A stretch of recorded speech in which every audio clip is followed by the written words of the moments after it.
Chaque jour, Charles et Carole vous présentent la leçon de l'école du sabbat.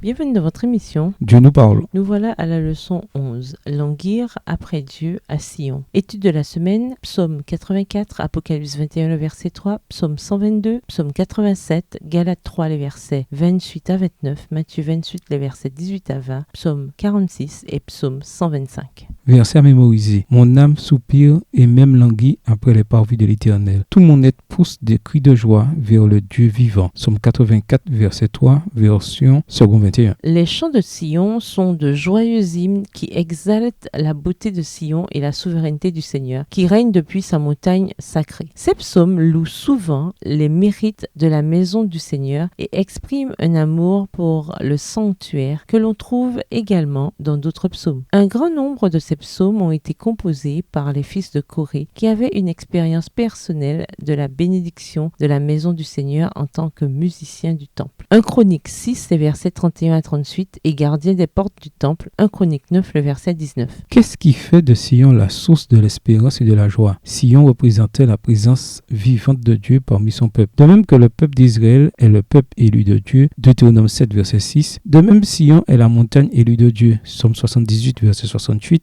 Psaume 87, verset 2. Dieu règne depuis Sion, Psaume 99, verset 1 et 2, et a également fondé son temple à Sion, Psaume 87, verset 1. Sion est donc un lieu de bénédiction et de refuge. Sion est souvent mentionné en lien, voire de manière interchangeable avec Jérusalem et le sanctuaire, le centre de l'œuvre du salut divin pour le monde antique. Les bénédictions de Sion débordent jusqu'aux extrémités de la terre, car la personne et la grâce du Seigneur dépassent les frontières de tous les lieux sacrés. Sion fait la joie de toute la terre. Psaume 48, le verset 3, car toute la terre appartient à Dieu. Au revoir. Et à demain si Dieu veut. Dieu nous parle. Chaque jour, Charles et Carole vous présentent la leçon de l'école du sabbat.